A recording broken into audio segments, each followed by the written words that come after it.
Si vous acceptez de laisser votre vie régulièrement au cours de votre voyage, alors vous rapporterez ئەو کوردانەی ژەهری خیانەتیان خواردەوە کەم پەڕەی مێژووی کورد هەیە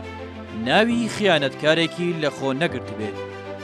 ئەوانەی وە کرمیدا ڕۆچوونە ناو دەمارەکانی جەستەی نیشتمان و هەر جارەی لایەکی ئەم وڵاتە ئەنجن کراوەیان گیرۆدە کردووە هەموو بە هاو نرخەنەتەوەیەکانیان لە پێناو پارە و ساماندا دەگۆڕیەوە هەندێک جار خیانەتکاران ڕەوتی ئاڵوگۆڕە سیاسیەکانی کوردستانیان دیاری کردووە هیچ کات لە خۆمان پرسیوە ئەم وڵاتەی ئێمەی لەسەر دەژین چۆن دابەش کرا ئایا دەزانین قەدەری 100 ساڵی ڕابردوومان چۆن دیاری کرا لاتان سەیر نەبێت کە ئەم قەدەرە خۆمان بە نازنامەی خۆمانەوە دیاریمان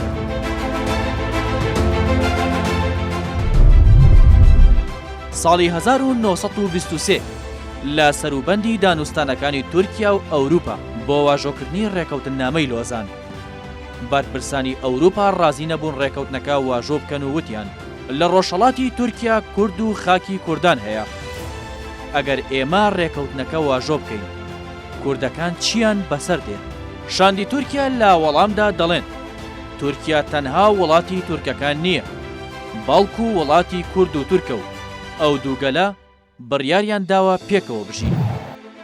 بەڵام شاندەکەی ئەوروپا بڕوایان بەو قسەیە نەدەکرد ئیسمەت پاشا سەرۆکی شاندی تورکیا هاواری بۆ ئەتاتورک برد و پێی ڕاگەیان ئەگەر فریانەکەون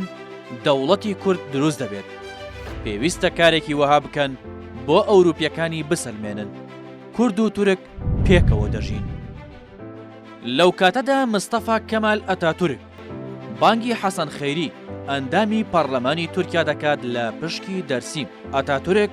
داوای لێ دەکات ڕۆژی دواتر جلوبەرگی کوردی بپۆشێت و بەیەکەوە بچن بۆ پەرلەمان بۆ ئەوەی پیشانی ڕۆژنامەنووسان و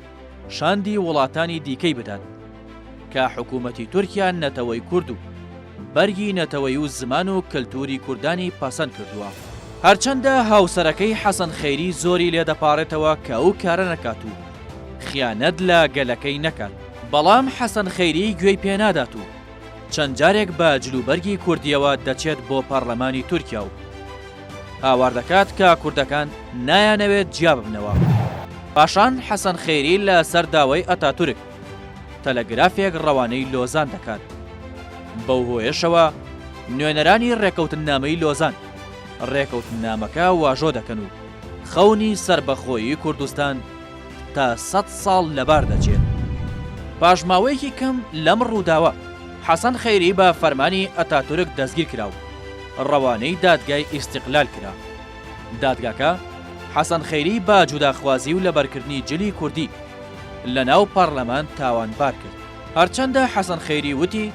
من ئەو کارم بۆ ڕێگریکردن لە سربەخۆیی کورد کردو تەلەگرافم نارد بۆ لۆزان و ڕێکەوتنی سیڤەرم هەڵوەشاندەوە بەڵام دادگا لە وەڵام داوتی دەزانین ڕێگریت لە سربەخۆیی کورد کرد بەڵام لەبەرکردنی جلی کوردی لە ناو پەرلەماندا پێچەوانەی دەستورە دوای ئەوەی حەسەن خەیری برایە سەرپەتی سێدارە لێیان پرسی وەسیەتی کۆتایی چییە وتی وەسیەت دەکەم گۆڕەکەم لەسەر ڕێگەی کوردان بێت بۆ ئەوەی هەر کوردێک تێپەڕی تفبارانم بکات تەنها حەسەن خەیری نەکەوتۆتە داوی عوسمانیەکانەوە بەڵکو یەکێکی دیکەش لەوانەی ئەو ژەهرەی نۆشی یەزدان شێر بوو یەزدان شێر یەکێک بوو لە سەرکردە باڵا و خزمە نزیکەکانی بەدرخان پاشای میری بۆتان کاتێک لە ساڵی 1946 میر بەدرخان ڕوبەڕووی هێرشی سوپای عوسمانی بووەوە ڕەشید پاشای سەرکردەی سوپای عوسمانی نوێنەرێکی خۆی دەنێرێتە لای دایکی یەزدان شێر و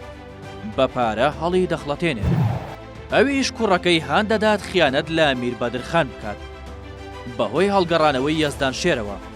بەدرخان پاشا لە گۆڕەپانی جەنگدا تێکشکا